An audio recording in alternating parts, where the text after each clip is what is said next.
Receber novamente ela aqui nos nossos estúdios, a farmacêutica esteta Aline Blas, que vai contar pra gente sobre dois procedimentos hoje, que é a radiofrequência e também o microagulhamento, que causa muitas dúvidas, e ela vai explicar pra gente hoje nesse bate-papo. Tudo bem? Boa tarde. Tudo bem, Núbia? Boa tarde, pessoal. Um prazer novamente estar aqui com você. Mais uma vez, estou bem feliz pelo convite. Muito obrigada. A gente que agradece, inclusive, para falar de dois procedimentos assim, então cada vez caindo mais no gosto das pessoas, né, Aline? É verdade. Microagulhamento capilar hoje está bem em alta pós-Covid, dengue.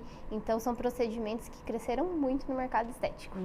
Então, conta pra gente, primeiramente, para a gente falar da radiofrequência. O que é? A radiofrequência, Núbia, é um procedimento não invasivo que visa, então, o estímulo de colágeno. Então, com o passar do tempo, o nosso corpo tende a produzir menos colágeno, menos elastina, que são duas proteínas que ajudam a dar firmeza para a nossa pele. Então, a nossa pele, tanto facial quanto corporal, acaba ficando com aquele aspecto derretido, que nos incomoda, né? Então, a radiofrequência, ela vem para solucionar isso e é um procedimento não invasivo onde nós utilizamos um aparelho com ondas magnéticas e que tem uma temperatura controlada. Então, essa temperatura, que chega em torno de 41 graus, vai estimular o colágeno nas camadas mais profundas e essas fibras vão criando uma firmeza na nossa pele. E Aline, ele pode ser realizado em quais regiões do corpo, então? Não só no rosto, mas no corpo também, isso? Também. A radiofrequência é um procedimento bem versátil. Ele pode ser utilizado facial, corporal, incluindo pescoço, colo, nos glúteos. É um procedimento também que a gente pode alterar a frequência e colocar para a gordura localizada, celulite, para as estrias, não só para flacidez. Então, quando a gente fala de radiofrequência corporal, inclui uma série de procedimentos também que ele pode nos auxiliar. E você contou pra gente sobre a temperatura, então ele é, digamos assim, não muito desconfortável, não chega a ser um procedimento com muita dor, digamos assim. Não, ele é um procedimento não invasivo, ele é indolor, tá? Essa temperatura ela é controlada através do aparelho, através de um termômetro, e a gente vai com a manopla e vai colocando no corporal ou no facial para esse estímulo de colágeno acontecer nas camadas mais profundas da pele. E a partir de quanto tempo que a pessoa começa a ver os resultados, então, da radiofrequência? A radiofrequência, Núbia, é um procedimento que a gente consegue ver um resultado mais a médio e longo prazo, tá? Então, muito importante que o paciente tenha uma disciplina constante para fazer as sessões, né? Então, a gente não consegue ver um resultado logo na primeira sessão, porque o colágeno, ele é estimulado frequentemente. Então, a cada 15 dias, o paciente retorna no consultório para fazer uma nova sessão. Então, nós vamos conseguir ter um resultado ali após a quinta, sexta sessão. É importante também respeitar esse tempo de intervalo, né, Aline? Não dá para espaçar muito. É aquilo que eu sempre te falo, né? Então, o nosso colágeno, a gente pode imaginar um gráfico assim.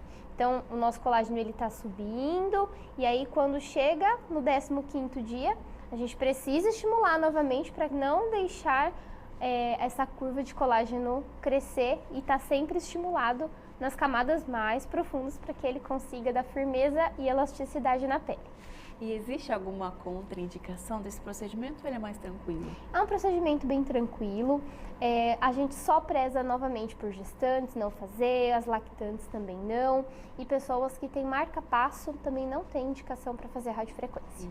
E vocês viram, né, gente, que eu tô entendida, porque a dona Aline aqui, ó, cuida demais desse maxilar, que inclusive era uma queixa que eu tinha, que eu pedi para ela ajudar nessa parte, e até porque é uma questão que às vezes as pessoas não querem fazer essa marcação, como no meu caso, com algo mais injetável, mais invasivo também, né, Aline? Isso mesmo, a radiofrequência ela é uma opção para aquelas pessoas que querem estimular colágeno, que querem ter um pouco mais de firmeza na pele, mas tem medo, tem receio dos bioestimuladores de colágeno, que também são ótimos, mas são invasivos, né? E a pessoa acaba ficando com um pouco mais de medo. E agora falando então sobre o microagulhamento capilar, ele pode ser trabalhado então a queda capilar, Aline? Sim, o microagulhamento ele é indicado para queda capilar. Então, o que é o microagulhamento, né? Quando a gente fala microagulhamento, agulha já soa um pouquinho ruim para algumas pessoas, né? Mas essas agulhas, elas são nano, então é muito pequenininha, bem fininha, onde a gente vai passar todo o couro cabeludo, colocando os ativos dentro do couro cabeludo. Então, esses ativos têm vitaminas, sais minerais e alguns outros ativos para auxílio e suporte no crescimento capilar. Então, no caso, ele pode ser tanto para queda como para crescimento também, Aline? Isso mesmo, ele soluciona, né? Ele minimiza, ele vai reduzir a queda e vai aumentar e estimular o crescimento capilar. Ele vai acelerar, na verdade, né? As pessoas que, como eu falei no início, né? Dengue, Covid, então o corpo inflama e os cabelos acabam caindo. Então, o microagulhamento veio para nos auxiliar. E no caso dos homens, na barba, também pode ser feito esse procedimento? Pode sim. Núbia, inclusive, é um procedimento bem procurado pelos homens que querem reparar as falhas na barba. Então, também estimula o crescimento capilar, porque aqui nós temos folículo capilar. E a gente faz o mesmo procedimento, microagulha com ativos, com sais minerais, com vitaminas. Então ali quando a gente estimula de fora para dentro, acaba também reparando essas falhas indesejáveis. E ele não é então nada dolorido ali nisso? Não é. Nós temos uma imagem, né, e um conceito muito antigo do microagulhamento. Então, antigamente era assim, muito falado que o microagulhamento precisava sangrar, precisava inflamar, e não é nada disso, tá, Núbia? O microagulhamento ele não pode sangrar, ele tem que ser controlado. Então, na nossa caneta a gente também controla a profundidade que a gente quer ir, e aí sim a gente quer inflamar controlado, porque senão acaba tendo um efeito rebote também e a gente não vai ter o efeito desejado. E Aline, no caso também é importante a gente falar, porque você vai fazer a sua parte como profissional, mas o paciente, a paciente, enfim, também tem que fazer a parte dela para ver os resultados do procedimento também, né? Isso mesmo, Núbia. Para a gente garantir um bom resultado, é fundamental que o paciente também faça a parte dele, que é ter uma alimentação saudável, estar com as vitaminas em dia, para que sobre para o nosso organismo passar para o nosso cabelo, para a nossa pele, para a unha. Importante não dormir com os cabelos molhados, cuidar, né, a água do banho não muito quente. Eu sei que agora no verão é tranquilo, mas quando chega o inverno, a nossa tendência é tomar um banho um pouco mais quente, né? Isso faz muito mal para o nosso couro cabeludo, tá? Esses são os cuidados básicos que a gente precisa ter. Seria legal também, interessante, que a pessoa faça uso de um shampoo adequado, um shampoo legal, próprio para o couro cabeludo, para tratar o que ela vem buscar, né? Então, se ela vem buscar cessar a queda, ou se ela vem buscar o crescimento capilar, ou se ela vem buscar tratar o couro cabeludo que está descamando, alergia. Então, o shampoo, ele norteia bastante o tratamento também. E você falando nisso, Aline, até me lembrou do seguinte: a gente focou muito falando do microagulhamento no caso de queda e para o crescimento, mas no caso de alergias, dermatites, enfim, também pode ser usada essa técnica, né? Também, a gente só muda o princípio ativo que utiliza, né? Então, claro que nós vamos utilizar um princípio ativo dedicado, exclusivo para aquele paciente, para tratar a queixa, né, o desconforto que ele tem no couro cabeludo. E a partir de quanto tempo que a pessoa começa a ver o resultado, então, no caso do microagulhamento? Se for um microagulhamento para dermatite ou algumas outras doenças, a gente já consegue ver na primeira sessão, né? Então, começa a aliviar, o paciente consegue sentir um pouco mais confortável logo após a primeira sessão. Mas se é um tratamento focado para crescimento capilar, aí entra algumas outras variáveis, que são os cuidados que ele vai ter em casa. O cabelo ele cresce de 1 a 1,5 centímetro por mês, então não é na primeira sessão que a gente vai ter um resultado, tá? Também é um procedimento que a gente médio e longo prazo que a gente vai conseguir ver uma melhora bem significativa, tá? Mas ali a partir da 4ª, 5ª sessão a gente já começa anotar os cabelinhos novos nascendo. O pessoal até fala, né, comenta ali, os cabelinhos estão nascendo, tá ficando tudo com frizz, e eu falo, não vamos reclamar. Era o que a gente queria. É o que a gente queria. Isso mesmo, Aline. Obrigada novamente pela sua participação aqui no programa, viu? Obrigada, muito obrigada pelo convite. Estou muito feliz de estar aqui. Então, até a próxima. Agora já conheceu o caminho, venha mais vezes então, Venho, né? sim. Esse foi então o nosso bate-papo, falando um pouquinho para vocês sobre a radiofrequência e o microagulhamento. Até a próxima.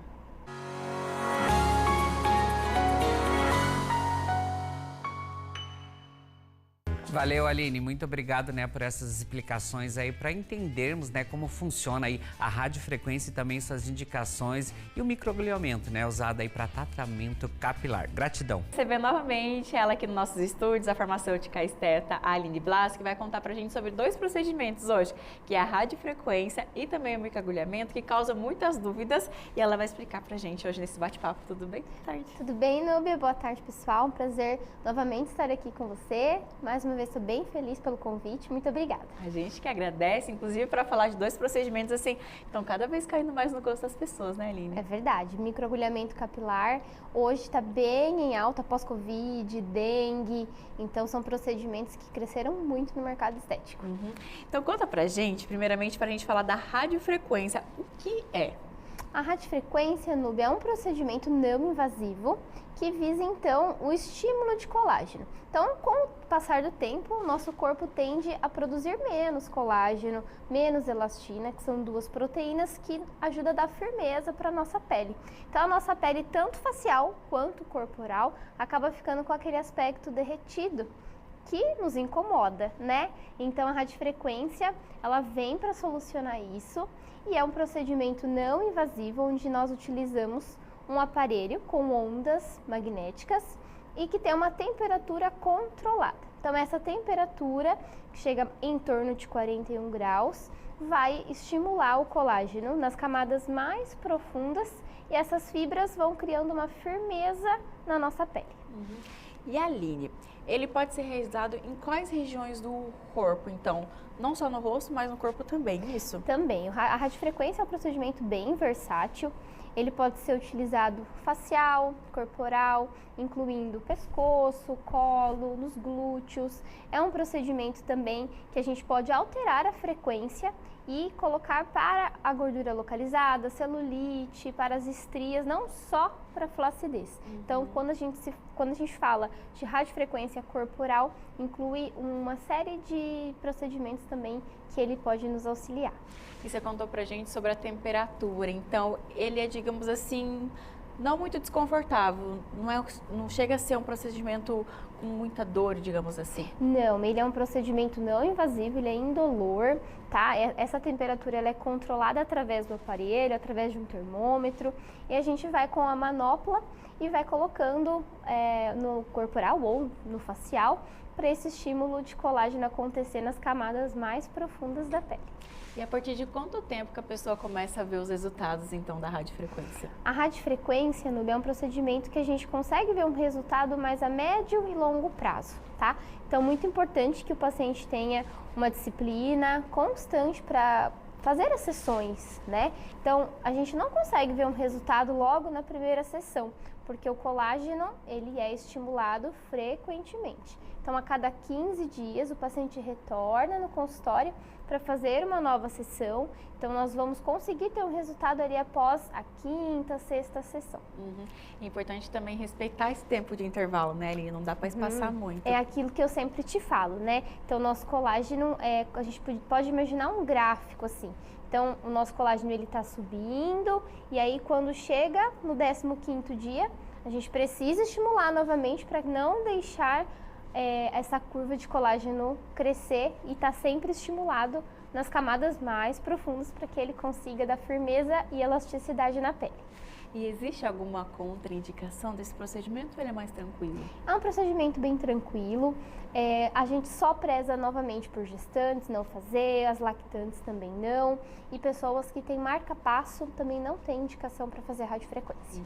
E vocês viram, né, gente, que eu tô entendida? Porque a dona Aline aqui, ó, cuida demais desse maxilar, que inclusive era uma queixa que eu tinha, que eu pedi para ela ajudar nessa parte, e até porque é uma questão que às vezes as pessoas não querem fazer essa marcação, como no meu caso, com algo mais injetável, mais invasivo também, né, Aline? Isso mesmo, a radiofrequência ela é uma opção para aquelas pessoas que querem estimular colágeno, que querem ter um pouco mais de firmeza na pele, mas tem medo, tem receio dos bioestimuladores de colágeno, que também são ótimos, mas são invasivos, né? E a pessoa acaba ficando com um pouco mais de medo. E agora falando então sobre o microagulhamento capilar.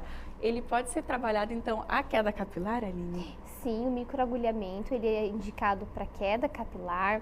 Então, o que é o microagulhamento, né? Quando a gente fala microagulhamento, agulha já soa um pouquinho ruim para algumas pessoas, né? Mas essas agulhas, elas são nano, então é muito pequenininha, bem fininha, onde a gente vai passar todo o couro cabeludo, colocando os ativos dentro do couro cabeludo. Então, esses ativos têm vitaminas, sais minerais e alguns outros ativos para auxílio e suporte no crescimento capilar.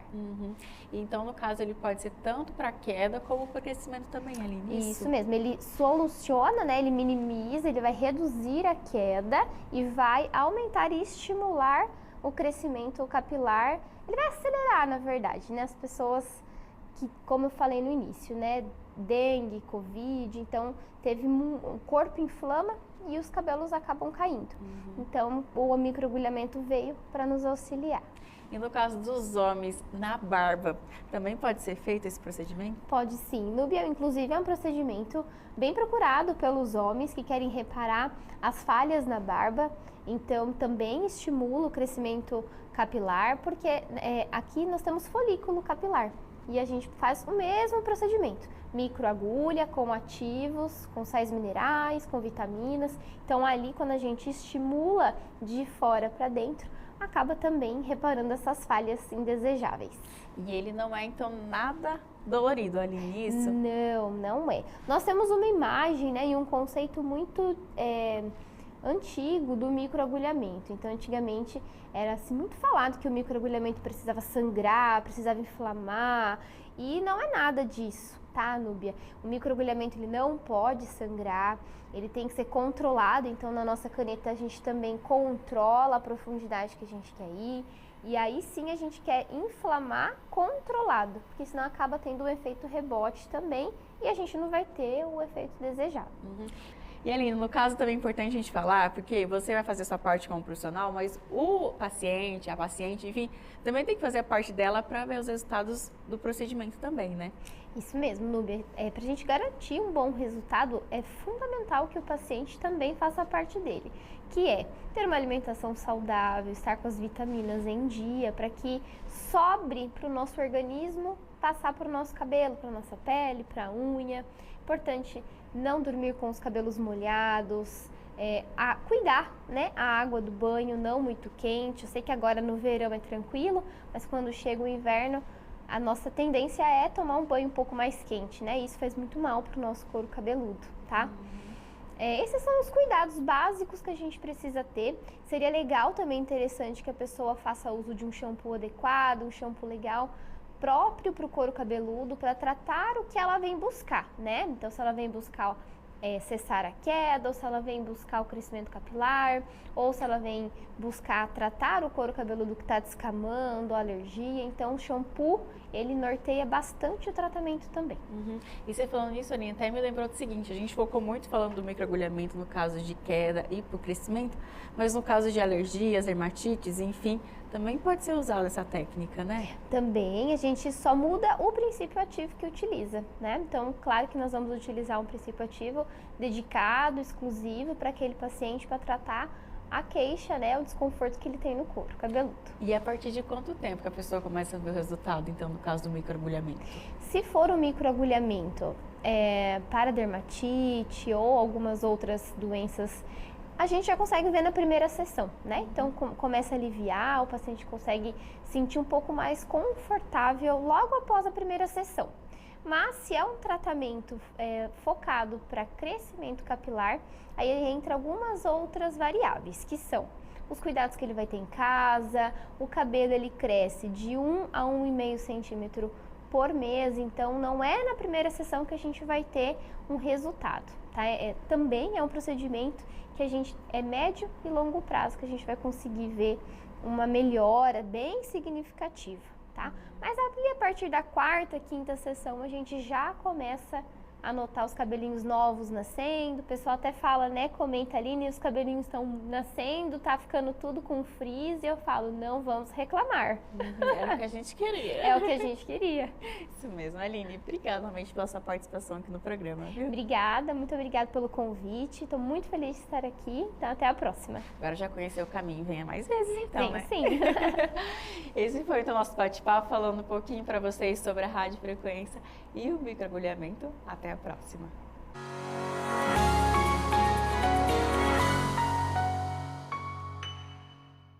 Valeu, Aline, muito obrigado, né, por essas explicações aí para entendermos, né, como funciona aí a radiofrequência e também suas indicações e o microagulhamento, né, usado aí para tratamento capilar. Gratidão.